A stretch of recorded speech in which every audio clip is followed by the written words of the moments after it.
Well, good morning, you sexy little TikToky bastards. We are in the run-up to a general election. It's likely to happen at some point next year. And the Tories, who have been running the country for the last 13 years, have allowed every facet, every attribute of the United Kingdom to fall into a state of disrepair and disillusionment. From transport, whether we're talking train strikes, to queues at the airport, to Brexit affecting logistics and lorries not being able to get into the country, to the National Health Service, which also suffers from strikes and also has its own type of backed up queues, to the international money markets, in which they played a couple of rounds of financial fuckery and it resulted in your mortgage payments, or soon your buy-to-let rental payments, doubling, through to the teachers' recruitment crisis and the housing crisis and the social care crisis, although they do appear to be trying to solve that last one, if only by forcing your 98-year-old granddad back out into the workforce, which actually could solve the labour shortage crisis. So, credit where it's due. Everything's fucked, everyone's miserable, everyone's either emotionally broken or financially broke. Indeed, the formerly United Kingdom, the formerly Great Britain, it used to be a place of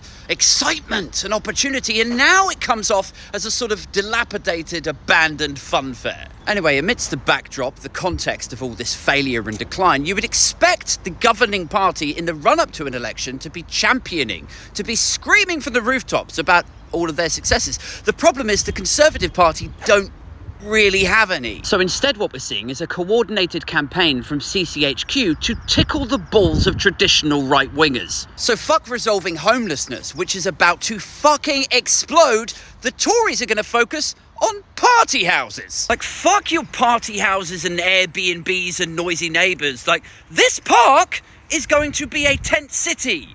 If you thought balloons were a problem a couple of days ago, you wait till this place turns into fucking Glastonbury. Next up, it was Prime Minister targets beggars in crackdown on crime. Like, number one, where are the police coming from that are going to assert this crackdown?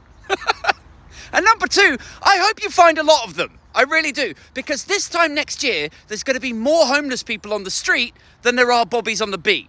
Like, homeless people are going to outnumber the police when they rock up. Like, could you move along a little bit? They're going to be like, there's 3,000 of us and there's 7 of you. So, go on. Fuck off. Like, I know I take the piss a lot.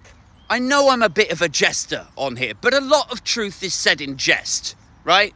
And there are people right now, you don't have to go combing through Google for too long to find excerpts, to find examples of people who have fallen behind on their rent as a direct result of Tory policy, and now they've used their last tenner to walk into a shop and buy a tent, and now they just live in a fucking tent. But rather than solve the issues that they themselves have created, the Conservatives are going for this endless sludge of culture war nonsense. Young people are a scourge, and we should ban beggars and fly the foreigners off to Rwanda. This was Lee Anderson yesterday. He said, I was in London and was approached by a man who appeared to be down on his luck.